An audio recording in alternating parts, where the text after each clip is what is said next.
wa ala alihi wa sahbihi ajma'in amma ba'd.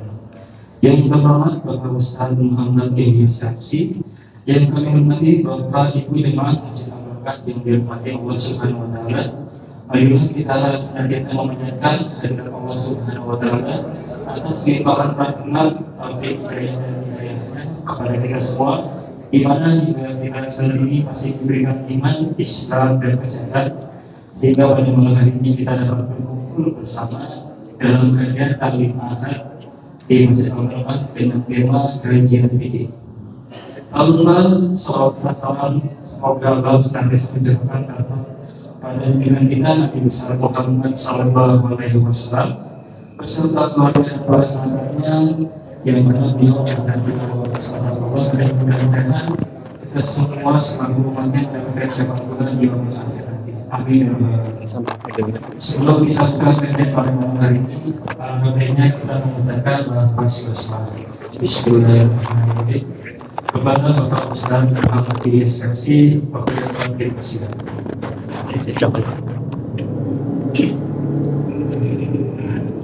Bismillahirrahmanirrahim. Assalamualaikum warahmatullahi wabarakatuh. Alhamdulillah, assalatu wassalamu ala rasulillah wa ala alihi wa sahbihi wa man walah. Asyhadu an la ilaha illallah wahdahu la syarikalah wa asyhadu anna Muhammadan abduhu wa rasuluh la nabiyya ba'dahu amma ba'd. Insyaallah pada malam hari ini seperti biasa kita melanjutkan kajian fikih kita. Kita akan sedikit menyegarkan ingatan kembali ya terkait dengan fiqhul udhiyah ya.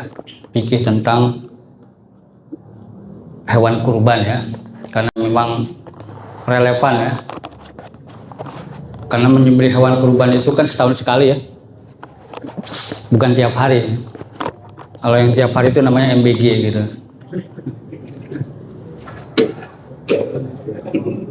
Ada hal yang kembali harus saya ingatkan ya, dalam bahasa kita hewan yang disembelih itu disebut hewan kurban ya. Dalam bahasa fikih atau bahasa aslinya, bahasa Arab ya, itu bukan disebut hewan kurban tapi udhiyah atau idhiyah.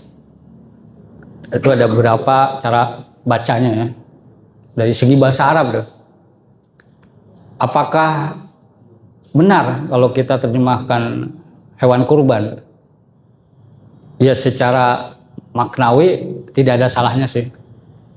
Cuman akar kata udhiyah sama kurban itu berbeda Pak. Kalau udhiyah itu kan akar katanya berasal dari kata duha ya. Kenapa? Karena memang menyembelih hewan kurban itu biasanya di waktu duha. Biasanya setelah, bukan biasanya, secara syariat memang harus dilakukan setelah menunaikan ibadah sholat Idul Adha. Hadisnya seperti itu ya. Walaupun kemudian ya, bolehkah kita menyembelih hewan kurban selain di waktu duha? Boleh nggak? Boleh, yang penting setelah sholat Pak.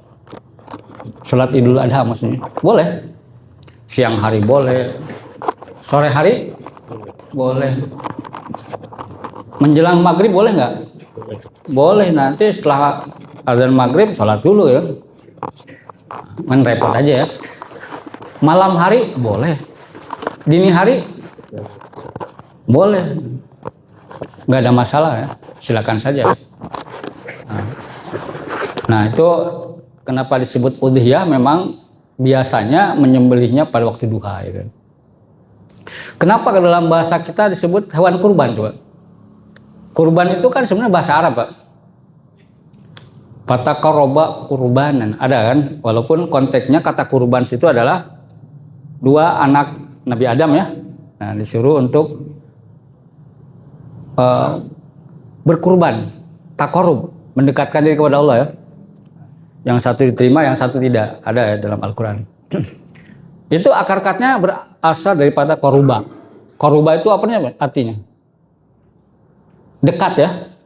Makanya ada yang namanya sahabat korib ya. Enggak, dalam bahasa ini jadi karib gitu. Nah, itu dari bahasa Arab itu. Sahabat karib itu sebenarnya kalau bahasa Arabnya sahabat korib. Sahabat yang dekat gitu kan. Nah, kenapa disebut kurban? Karena memang menyembelih hewan kurban ini dalam rangka mendekatkan diri kepada Allah. Tapi orang Arab menyebutnya bukan hewan kurban tapi udhiyah aja. Lahmul uhdiyah ya, bukan lahmul kurban, nggak ada itu. Jangan sampai nanti di Arab ini lahmul kurban. Apa ya artinya gitu?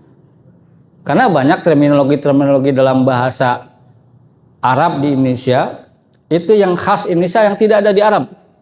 Halal bihalal ada nggak di Arab? Nggak ada. Apalagi haram biharam nggak ada lagi. Nah jadi kalau dalam bab fikih sebut adalah fiqhul udhiyah ya, bukan fiqhul kurban, tapi maknanya sama lah ya. Apa definisinya? Secara sederhana adalah yang di situ mengandung beberapa aspek hukum. Jadi yang disebut dengan udhiyah itu adalah hewan ternak. Tuh, elemen pertama hewan ternak ya, yang disembelih pada hari nahar. Hari nahar itu tanggal berapa? 9 Dzulhijjah. Ya. Disembelih setelah sholat Idul Adha ya. Dalam rangka mendekatkan diri kepada Allah Subhanahu wa Ta'ala. 3 aja itu elemennya. Pertama ya hewan kurban. Jadi yang disebut dengan hewan kurban sini para ulama mengatakan itu disebut dengan bahimatul an'am, hewan ternak ya. Nah, hewan ternak ini ya yang lazim dan kemudian Rasulullah pernah menunaikan ibadah udhiyahnya itu adalah pertama unta ya, yang kedua adalah sapi, yang ketiga domba. Nggak ada ayam itu, nggak ada ya. Jadi itu hewan ternak. Walaupun ayam diternakin nggak? Jangankan ayam Pak ya, jangkrik ada ternak jangkrik. Jangan sampai kita mendengar kurban apa? Jangkrik. Nah itu sepakat para ulama. Jadi kalau ditafsirkan bahimatul an'am, hewan ternak itu apa ya? Itu 3 aja. Atau yang sejenis dengan itu. Ya. Kalau unta yang sejenis dengan unta ada nggak? Nggak ada ya. Unta ya, binatang yang unik ya. Kalau yang sejenis dengan sapi ada Pak? Dalam konteks Indonesia Pak? Kerbau ya. Para ulama sepakat ya, kerbau itu boleh. Tapi ada yang kemudian para ulama mensyaratkan kerbau yang diternakan. Pertanyaannya ada kerbau liar nggak? Maksudnya, itu nanti ada lain lagi tuh. Kerbau liar itu dia kerbau hutan lah, kayak babi ternak, ada babi hutan ya. Maksudnya bukan ternak, bukan menyembelih dengan babi, bukan ya. Nah, kerbau boleh Pak. Saya tidak tahu kerbau ini lebih mahal daripada sapi atau lebih murah. Lebih mahal ya. Oh, berarti mendingan sapi lah. Lebih murah ya. Nah, tadi ada yang mengatakan banteng ya. Nah, banteng gimana? Nah, kalau banteng itu para ulama mengatakan banteng itu kalau diternakan maka kategorinya sama dengan sapi. Di Spanyol itu daging banteng itu dikonsumsi di restoran-restoran biasa. Mungkin ada rendang banteng di sana, mungkin ya, saya nggak tahu. Tapi ada juga banteng yang memang liar ada. Nah, yang liar itu tidak bisa jadikan hewan kurban. Kenapa? Namanya juga liar, susah di mana ditangkapnya. Jangankan yang nggak liar, yang diternak pun ada yang kelakuannya liar nggak? Ada Pak, kabur, ada yang kabur. Ada. Sapi Bali ya. Nah, dengar ya kan, tenaganya kuat ya. Kenapa? Dari Bali ke sini dia jalan kaki jadi kuat ya. Jauh banget itu. Nah. Jadi yang kenapa hikmahnya yang ternak? Karena yang mudah. Kalau yang liar kan susah ya. Yang mudah, Islam itu kan mudah ya. Jadi kalau nanti kurbannya harus yang liar, repot nanti Pak. Panitia nyari sapi liar, itu repot itu. Nah, ada lagi satu pendapat yang mengatakan begini. Bagaimana dengan kuda, Pak? Nah, dengan kuda ini sebelum apakah boleh dijadikan hewan kurban sekelas dengan sapi atau tidak, para ulama berbeda pendapat dalam hal apakah halal dimakan atau tidak. Itu berbeda pendapat lagi tuh. Oleh karena itu, pamimba bil aula lebih utamanya maka kuda itu tidak usah dijadikan hewan kurban. Walaupun sebagian ulama ada yang membolehkan makan daging kuda, ada nggak? Ada. Nah, kalau susu kuda liar ada itu. Nah, jadi kuda ini agak jarang ya. Nah, jadi banteng yang ternakan ya. Nah, kemudian yang sekelas dengan domba banyak ya. Domba, kambing dengan jenis-jenisnya ya. Ada domba Garut, domba Depok ya. Kemudian kambing Jawa ada ya. Yang kecil itu ya. Kambing guling. Nah, tapi ada yang bertanya, ada yang sekelas dengan kambing rusak. Boleh atau tidak? Boleh. Kalau diternakin gimana? Nah, hampir semua ulama tidak ada yang membolehkan. Karena biasanya rusa itu adalah hewan liar dan jarang diternakan. Walaupun bisa diternakan nggak daging rusa? Di beberapa negara Eropa diternakan, Pak. Itu dijual. Ya, dikonsumsi biasa. Walaupun saya belum pernah makan daging rusa. Mungkin di puncak ada nggak? Ada ya. Nah, di Sate Pak Kadir ya. Sama safari ada kan? Nah, jadi rusa ini adalah biasanya memang tidak ternakan ya. Nah, dagingnya mungkin mirip-mirip dengan domba atau kambing ya. Nah, itu hewan-hewan ternak Pak. Bahimatul an'am kategorinya. Di luar itu sepakat para ulama tidak boleh. Walaupun diternakin. Ya. Walaupun diternakin kayak ayam. Kemudian yang diternakin lagi, bahkan ada yang mungkin saja dagingnya selepel dengan kambing Jawa. Burung apa? Burung unta gede nggak? Gede. Tapi kan itu bukan kategori bahimatul an'am ya. Biasanya kata bahimatul an'am itu adalah yang kakinya berapa? 4 ya.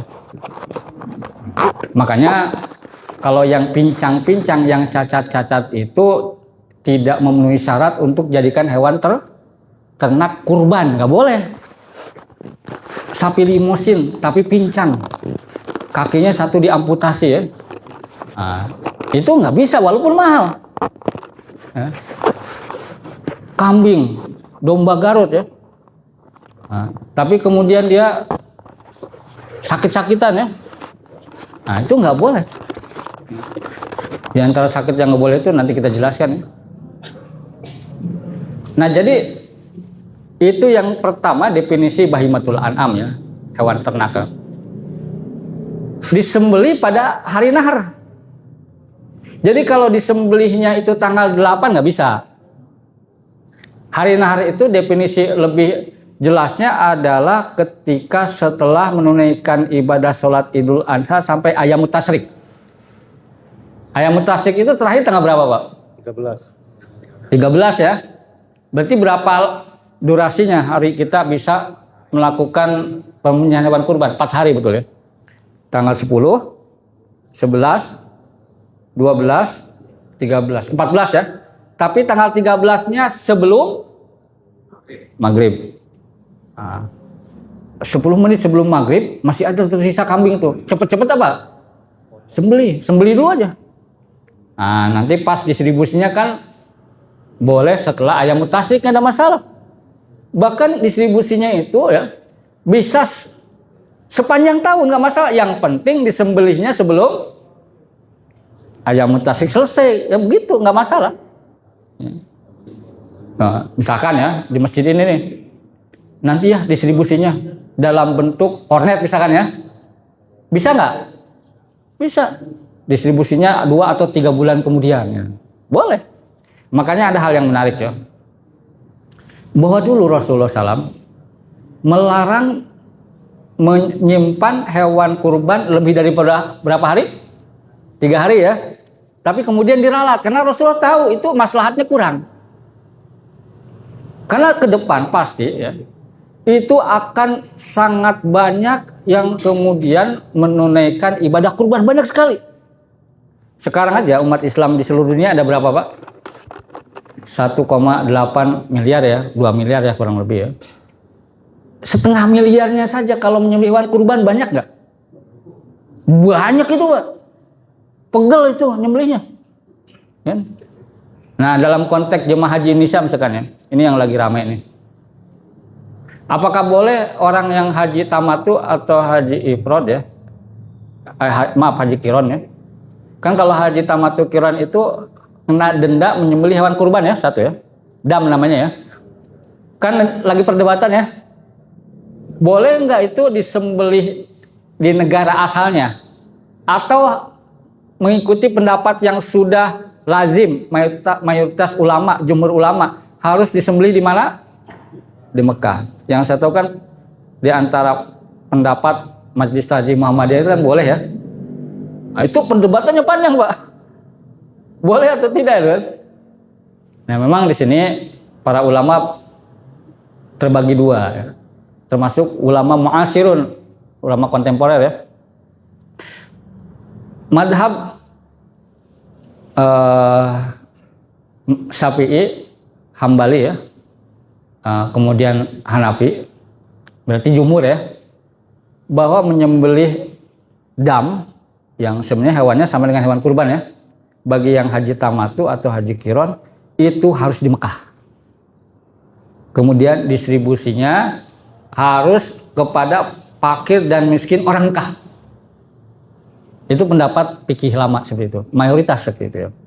Maka banyak jemaah haji atau KBIH atau para asatid, para kiai di Indonesia bahwa menyembelih dam bagi haji tamattu atau qiron harus di mana? Di Mekah. Itu ada yang begitu, Pak. Dan memang itu pendapat jumhur ulama, mayoritas seperti itu. Nah, apa dalilnya? Karena dalilnya begini. Kan Rasulullah mengatakan khudu anni manasikakum, ambil persis dari aku bagaimana cara manasik haji. Termasuk Rasulullah ketika melakukan haji, kemudian menyembelih damnya, karena Rasulullah itu berbeda pendapat. Ada yang mengatakan haji tamattu, ada yang mengatakan hajinya adalah qiron ya, berbeda pendapat. Ada yang mengatakan dua hal itu. Itu menyembelihnya itu di mana Rasulullah? Di Mekah. Kenapa Rasulullah tidak menyembelih di mana? Di Madinah. Kan Rasulullah mukimnya di Madinah ya.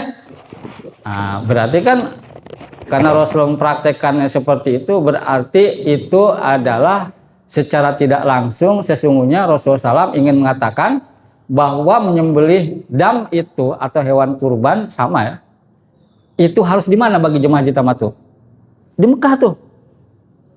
Nah, itu pendapat jumhur ulama seperti itu. Nah, pendapat yang mengatakan bahwa boleh disembelih bayar dam haji tamattu itu di negara asalnya termasuk Indonesia ya, itu adalah pendapat Malikiyah saja, dan satu pendapat, satu qaul ya, ada sebagian sedikit dari pendapat madhabnya Hanafi, pendapat minoritas ini. Ini pendapat minoritas, Pak. Kenapa katanya?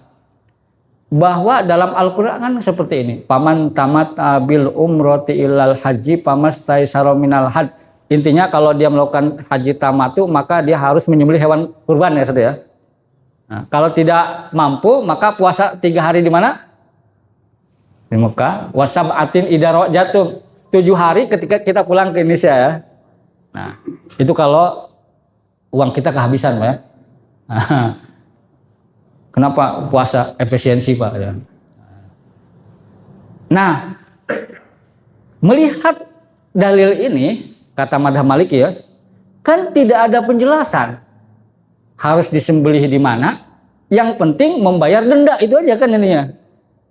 Nah, ini yang diambil pendapat termasuk Majelis Haji Muhammadiyah. Ada pertimbangan lainnya. Dipikir-pikir benar juga sih. Kenapa? Karena pendapat jumhur mengatakan bahwa itu harus menyembelih di Mekah karena Rasulullah melakukan itu, apakah setiap yang dilakukan Rasulullah itu adalah otomatis harus seperti itu? Yang dilakukan, dikerjakan? Tidak selalu, kecuali Rasulullah mengatakan dengan lisannya, dengan kata-katanya itu lebih kuat. Makanya kalau ada hadis qauli sama hadis fi'li, yang lebih kuat hadis mana? Qauli, perkataan ya. Itu lebih kuat tuh. Dari sisi usul fikih begitu, Pak. Benar juga. Enggak, Rasulullah tidak pernah mengatakan yang haji tamattu menyembelihnya di Mekah ya, dikasihkan ke orang fakir dan miskin di Mekah. Enggak ada kata-kata itu. Hanya saja Rasulullah menyembelih di mana? Di Mekah. Nah, itu perdebatannya di sana gitu. Saya nggak tahu Bapak mau nyembelih di sini kalau haji tamattu atau di Mekah, atau mau puasa aja. Tergantung Pak Ustadz ya. Kalau punya uang, nyembelih ya. Kalau nggak punya uang, puasa aja. Nah jadi Pak, itu perdebatannya di sana. Ada perdebatan, ada pendapat ketiga. Pendapat ketiga ini pendapat ulama kontemporer. Dia mengatakan begini, dilihat maslahatnya. Nah ini yang termasuk juga jadi pertimbangan ya majelis tarjih. Maslahatnya apa? Kira-kira banyakkan orang miskin di negara asal atau di Mekah? Belum lagi kan yang menyembelih di Mekah itu bukan hanya orang Indonesia, dari seluruh itu daging numpuk di sana nanti. Karena ada yang begitu kan? Jadi gimana? Lihat aja maslahatnya. Nah, maka salah satu kemaslahatan itu bagaimana manfaat dam orang Indonesia yang kebanyakan haji tamattu ini dirasakan kembali oleh orang Indonesia dan tidak repot. Karena kalau menyembelih di sana dikirim ke sini repot nggak? Repot. Diolah di sini saja. Nah, kalau diolah di sini kan bisa menambah, ada yang namanya nilai tambahnya, menambah lapangan kerja, kan begitu ya? Itu banyak maslahatnya. Bisa untuk MBG juga katanya. Ada aja yang usul MBG. Ya nggak apa-apa ya. Daging hewan kurban untuk MBG boleh nggak? Boleh, nggak ada masalah. Ya. Ini kalau Pak Prabowo menangkap peluang ini mantap ini ya. Betul ya. Dia keluarkan instruksi ya. Semua yang berkurban di Indonesia dagingnya sekian persen harus disumbangkan untuk MBG. Wah mantap itu. Ya. Biar daging MBG itu bukan daging sapi tipis banget itu kan. Namanya juga ini ya. Namanya juga sesuai anggaran ya. Anggaran 10.000 mau rendang repot Pak ya. 10.000 pakai rendang. Yang paket aja nggak dapat itu. Nggak dapat nggak 10.000 paket? Kecil banget gitu. Jadi sebenarnya ya, maslahatnya itu sepertinya masih menjadi pertimbangan yang bisa memberikan dampak manfaat lebih luas ya. Bahkan di beberapa negara yang kelaparan, Bapak jangan sangka ya, sekarang ini banyak negara-negara muslim yang kelaparan, contohnya Sudan, konflik tuh, kelaparan Pak. Di Yaman, malnutrisi, kurang gizi karena konflik. Yaman, Sudan. Sementara makanan daging begitu berlimpah di Mekah tuh. Nah, bagaimana? Makanya kan ada yang kemudian mencoba mencari jalan tengah. Jadi ada semacam perjanjian. Oke, jemaah haji Indonesia, katakanlah jemaah haji Indonesia itu ada 200.000 yang menyembelih tamattu, katakan setengahnya saja. 100.000 dengan kambing, banyak gak tuh? 100.000 kambing banyak. Banyak itu Pak. Ya kan? Itu 100.000 tuh. Nah, kita punya kesepakatan gimana kalau setengah-setengah, setengah buat orang Mekah, setengah buat orang Indonesia, balik lagi. Nah itu juga bagus. Jadi tetap belinya di sana, nanti diolah di sana, kemudian dikirim balik untuk kemaslahatan orang Indonesia. Gitu. Nah jadi sebenarnya itu adalah hal yang berbeda pendapat. Tergantung lah Bapak mau milih mana, silakan aja ya. Karena ada beberapa KBH harus Menyembelih di Mekah ada nggak? Ada. Saya nggak mau tahu ya, pokoknya menyembelihnya di Mekah itu. Ada yang begitu. Ada yang ikut, saya mau ikut Papa menyembelih di sini saja ya. Ada, silakan saja. Nah jadi kembali ke sini ya. Bahwa menyembelih hewan kurban itu ya, itu adalah waktunya adalah ayamut tasyrik. Kemudian dalam rangka taqarrub. Nah ini masalah niat ini ya. Masalah niat ya. Makanya ketika masalah niat ini ya, itu kaitannya adalah ketika kita melafadzkan ketika menyembelih, itu adalah untuk mempertegas niat kita. Nah, Rasulullah SAW ya, ketika menyembelih hewan kurban ya, dalam hadis riwayat Imam Al-Bukhari, Imam Muslim ya, dikatakan begini, dabahahuma, Rasulullah pernah menyembelih domba biadihi dengan tangannya, wasama mengucapkan bismillah, berarti kan atas nama Allah, taqarrub kepada Allah. Wakabbaro kemudian mengucapkan takbir. Hadis riwayat Imam Bukhari dan Muslim. Dari hadis ini bahwa fikih menyembelih itu simpel, Pak. Mengucapkan bismillah, kalau mau panjang dikit boleh bismillahirrahmanirrahim ya, tapi di sini hanya wasama mengucapkan bismillah. Wakabbaro kemudian mengucapkan takbir. Kemudian ada doa di hadis lain mengatakan Allahumma hadza anni wa an ahli baiti. Ini adalah kurban atas nama aku dan keluarga aku. Begitu saja nanti. Berdasarkan hadis ini pula, maka sangat dianjurkan si pekurban menyembelih hewan kurbannya sendiri, itu dianjurkan. Karena Rasulullah dalam hadis ini kemudian menyembelih dua domba besar dengan tangannya. Ada pertanyaan fikih di sini. Kalau yang pekurbannya perempuan, boleh nggak dia? Ada ibu-ibu ya? Ada. Ibu-ibu kalau berkurban boleh nggak ibu menyembelih sendiri? Tidak ada dalil yang melarang bahwa seorang perempuan muslimah dilarang menyembelih hewan kurban. Ada dalilnya nggak? Nggak ada. Berarti kalau nggak ada dalilnya boleh atau tidak? Boleh saja, silakan. Jadi kalau ibu-ibu, kata Pak Ustadz lebih abdol ya, saya mau nyembelih sendiri ya. Nyembelih sendiri boleh, silakan aja. Asal tidak menimbulkan fitnah. Menimbulkan fitnah misalkan ya, pas dia menyembelih ternyata pas pertengahan kemudian nyalinya kemudian apa? Tidak ada, baru setengah itu.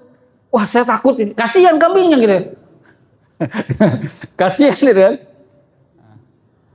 Atau misalkan menimbulkan fitnah karena dia perempuan muslimahnya memiliki paras yang cantik ya.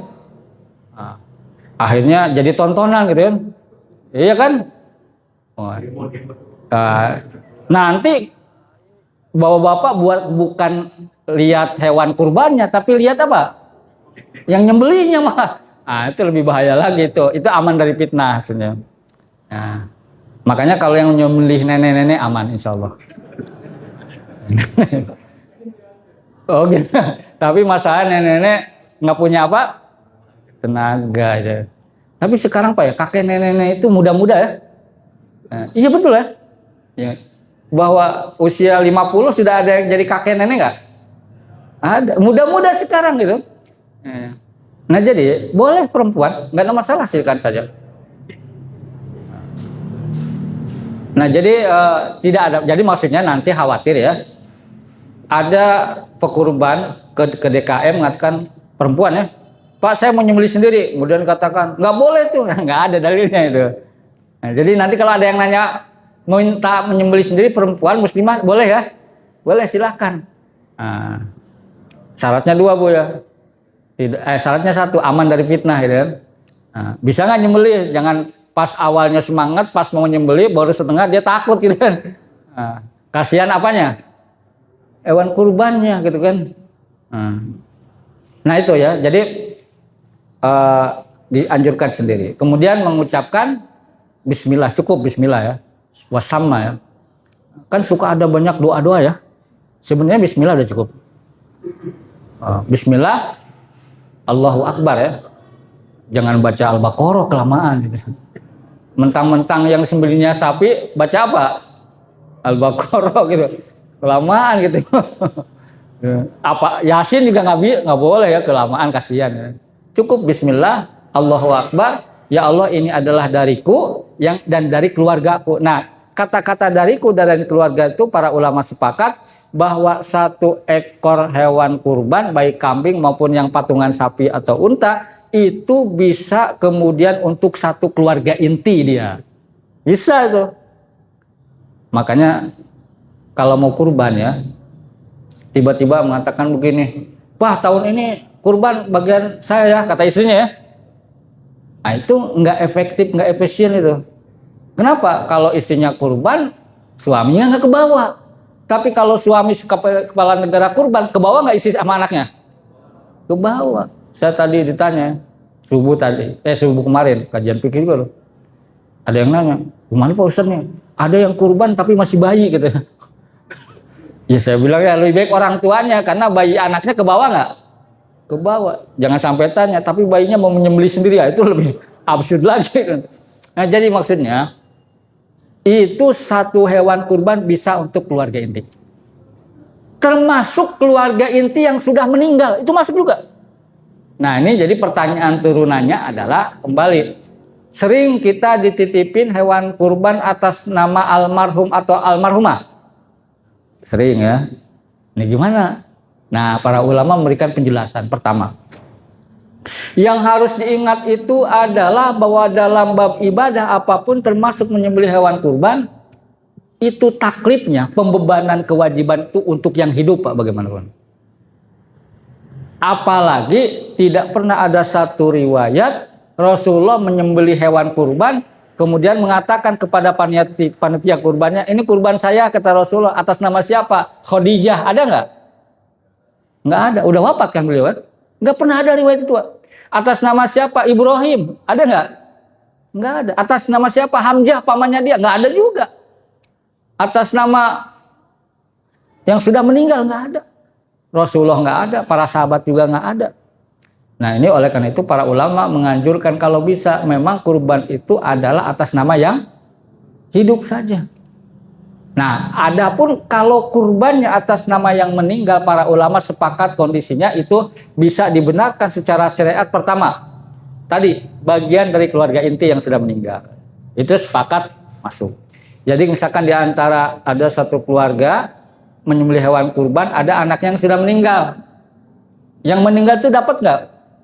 Dapat, karena Allahumma hada'ani wa an ahli baiti kan. Ya Allah, ini adalah dariku dan dari keluargaku, keluarga besar kan? Keluarga inti maksudnya.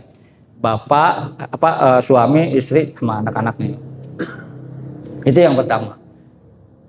Jadi yang kedua ya, itu sepakat para ulama bahwa kalau orang yang meninggal itu nadar untuk kurban, itu sepakat. Bisa diterima secara syariat. Jadi misalkan, jangan di sini, contohnya di masjid lainnya. Di sini insya Allah umurnya panjang semua. Nanti saya di masjid lain, contohnya masjid ini gitu. Dibulak-balik aja. Ada seorang jemaah, Pak Ustadz, saya nadar kalau saya dapat gaji keberapa? Nadar kan? Udah keluar belum, Pak? Ya gimana nggak keluar, bukan ASN juga gitu. Kalau saya dapat gaji ke-13 sebelum Idul Adha, maka saya nadar untuk menyembelih hewan kurban. Ternyata dia dapat gaji ke-13 tapi kemudian dia meninggal dunia, sah nggak dia kok menyembelih hewan kurbannya? Sah dan harus ditunaikan oleh ahli warisnya tuh. Itu wasiat, nadar ya. Jadi nadar itu, Pak, itu harus ditunaikan selagi yang nadarnya tersebut adalah ketaatan kepada Allah ya. Tapi kalau nadarnya itu adalah kemaksiatan, wajib tidak ditunaikan ya. Nah, kalau saya dapat gaji ke-13 maka saya akan mabok ya. Nah itu tidak boleh itu, mabok ya. Nah, tapi kalau begini, mohon maaf bapak-bapak ya. Kalau saya dapat gaji ke-13 nikah lagi, boleh nggak? Gede banget sini boleh. Makanya saya mohon maaf ke ibu-ibu ya, kalau ada nadar begitu boleh nggak? Boleh. Tapi kan itu berat nggak? berat kalau ada istrinya. Kalau nggak ada istrinya ringan gitu. Nah, jadi sebenarnya nadar itu sebenarnya hukumnya ada yang mengatakan makruh. Karena apa? Menambahkan satu kewajiban baru kepada kita sebenarnya. Jadi jangan, kalau bisa jangan terlalu banyak nadar, Pak ya. Pak, saya nadar ya, kalau misalkan saya mendapatkan pekerjaan maka saya akan berpuasa ya. Nabi Daud 1 tahun penuh. Berat gak? Berat. Waduh, Nabi Daud nih. Besok puasa, besok batal. Besok puasa lagi. Kurus kering gitu ya. Walaupun itu puasa paling abdol, Pak ya. Dan memang hanya orang-orang yang super soleh yang begitu ya. Ya paling kita Senin Kemis Ayamul Bed ya. Kadang juga itu lewat ya. Kadang lewat juga itu. Nah, jadi kalau yang meninggal itu adalah bernadar, wajib itu. Dan sepakat ibadah kurbannya diterima. Secara syariat sah. Itu situasi. Situasi yang lain juga. Kalau yang meninggal itu wasiat. Wasiat ya. Misalkan ada seorang orang tua wasiat ke anaknya. Nah, kalau ada kelapangan rezeki dan nanti ibu atau bapak sudah meninggal dunia, tolong kurbankan atas nama bapak dan ibu setiap tahun. Oh. Anaknya termenung gitu. Kan ada syaratnya kalau ada kelapangan, tapi enak itu, Pak. Ini Pak Ustadz di Ketua DKM, Pak Ustadz tuh hari saya kurban ya. Atas nama siapa? Ibu. Emang wasiat? Ini wasiat tiap tahun gitu. Enak gak? Enak gitu. Maka dari sekarang wasiat Pak ke anak-anak, Pak. Iya, wasiat aja. Jadi saya wasiat ke anak saya nanti kalau punya kemampuan ya. Udah kurban aja, jangan umroh tiap tahun, kasihan. Kan ada juga wasiat ya kalau ada kemampuan nanti umrohkan atas nama ibu dan bapak tiap tahun. Aduh. Ya kalau anaknya punya travel umroh enak ya. Kayak Ustadz Agus ya. Kalau nggak punya gitu. Kan berarti tiap tahun harus ada alokasi dana berapa juta? 25 lah ya. 25. Kalau kurban lebih murah ya, 4 juta ya. Nah, jadi kalau wasiat, Pak, boleh. Walaupun sebagian ulama mengatakan wasiat ini adalah harus dari harta siapa? Yang meninggal gitu, nggak bisa begitu kata. Ada juga yang mensyaratkan begitu. Itu lebih ketat lagi jadinya. Nah, yang jadi perdebatan adalah dia bukan nadar, dia bukan wasiat, dia bukan dari keluarga inti ya. Tiba-tiba saya kurban atas nama almarhum atau almarhumah. Nah, itu perdebatannya panjang. Kenapa? Tadi Rasulullah tidak pernah kurban atas nama Khadijah. Tidak pernah kurban atas nama siapa? Ibrahim. Tidak pernah kurban atas pamannya yang sangat dicintainya Hamzah. Nggak pernah tuh. Nah, gimana cara menjelaskannya nih? Nah, para ulama mengatakan tidak diterima pendapat pertama. Kecuali yang kondisi tadi ya yang meninggalnya.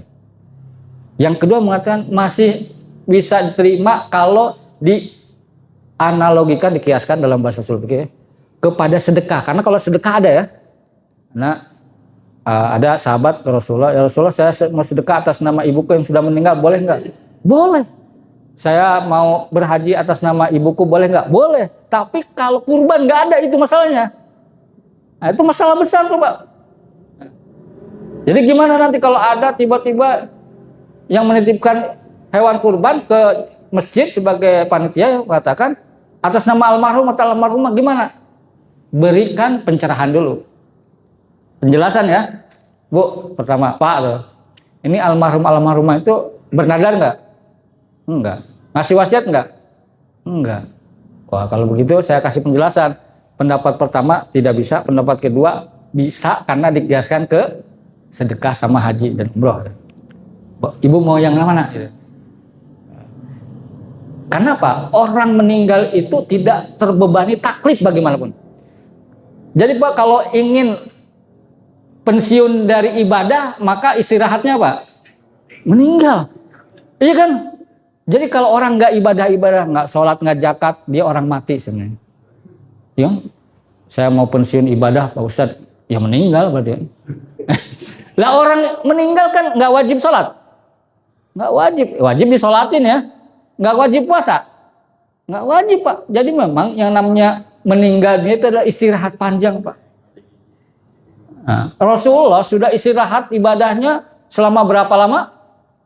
14 abad, ya kan? Istirahat tuh. Para nabi juga sama. Kecuali yang nabi yang sehidup, yaitu Nabi siapa? Nabi Isa ya. Di mana itu? Di langit. Jangan tanya ke saya di planet mana, karena kita nggak tahu. Pokoknya Allah angkatkan dalam Al-Quran, begitulah. Jadi Wak, ini penting untuk kita ingatkan ya. Karena sering jadi pertanyaan tuh. Orang meninggal gimana Pak Ustadz? Situasinya adalah kalau betul-betul dia tidak ada wasiat, bukan nazar, bukan dari keluarga inti, jelaskan bahwa itu ada dua pendapat gitu. Walaupun kalau tanya ke saya, maka saya lebih cenderung lebih baik kurban untuk orang apa? Yang hidup aja. Toh kalau yang kurban itu anaknya, dia kan berarti anak soleh nggak? Soleh. Dapat pahala nggak? Orang tuanya? Dapat, kan ada hadisnya. Idza mata ibnu Adama, apabila anak cucu Adam ini meninggal dunia, ingqata amaluhu, amalannya terputus, illa min salasin, kecuali berapa? 3 hal. Salah satunya apa?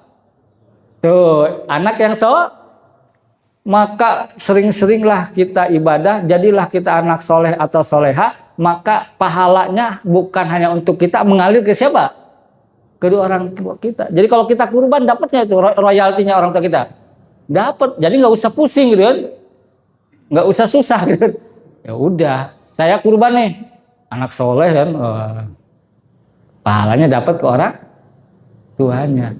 Nah jadi untuk kasus yang sudah meninggal ini, kalau saran saya lebih baik memang utamakan dulu apa yang hidup ya. Tapi kalaupun dia maksa kemudian tetap saya mau yang meninggal, ya udah terima aja. Toh kalaupun ibadah kurbannya tidak bisa terima, jadinya menjadi bagian bukan kurban tapi dapat pahala nggak tetap? Dapat, tetap dua-duanya dapat pahala insya Allah ya. Nah jadi itu yang menjadi perdebatan para ulama. Kemudian yang terakhir kan yang namanya waktu sholat isya itu jam 18.57 betul ya? Oh di sini 9.00 ya? Oh ya. Berarti salah ya. Terkait dengan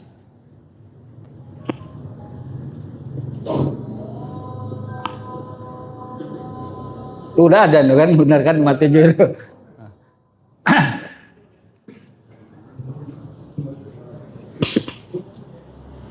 Apa hukumnya menyembelih hewan kurban? Sudah saya sampaikan sebenarnya. Pendapat yang rajih adalah sunnah muakkadah ya. Pendapat yang mengatakan bahwa wajib bagi yang mampu itu hadisnya dhaif sebenarnya. Man wajada sa'atan falam yudhohi fala yaqrabana musholana, barang siapa yang mendapatkan keleluasaan rezeki kemudian tidak berkurban, jangan dekat-dekat mushola kami. Itu hadisnya banyak dikritik ya. Tapi yang paling sahih adalah, paling rajih adalah sunnah muakkadah. Artinya sunnah, satu tradisi yang dilakukan oleh Rasulullah yang hampir tidak pernah ditinggalkan. Nah, itu. Jadi kalau kita masih memiliki kemampuan, semaksimal mungkin kita berkurban lah ya, insya Allah, walaupun sunnah muakkadah ya. Toh banyak manfaatnya juga ya seperti itu. Nah kemudian kalau begitu berarti kalau kita tidak mampu berkurban atau tidak sedang ada keluasan rezeki, boleh nggak kita tidak berkurban? Boleh. Nah ada satu pertanyaan, ingin memaksakan karena sunnah muakkadah. Berhutang boleh nggak untuk kurban? Sebagian ulama mengatakan boleh. Syaratnya hutangnya bisa dibayar. Gitu. Jangan hutang ke masjid ya. Habis nanti uang kasnya ini. Boleh, silakan aja. Nah kemudian lagi ya, hal yang sering ditanyakan adalah terkait dengan distribusi ya. Alokasinya kemana saja. Sebenarnya kalau kita lihat dalam Al-Quran ya, di dalam surat Al-Hajj ya, Allah Subhanahu wa Ta'ala berfirman ya, dikatakan begini, Al-Hajj ayat 636 ya. Fakulu minha wa atimul qani awal mu'tar. Ketika kita menyembelih hewan kurban ini, makan darinya oleh kalian si kurban, kemudian bagikan kepada al-qani wal mu'tar. Siapa qani mu'tar coba?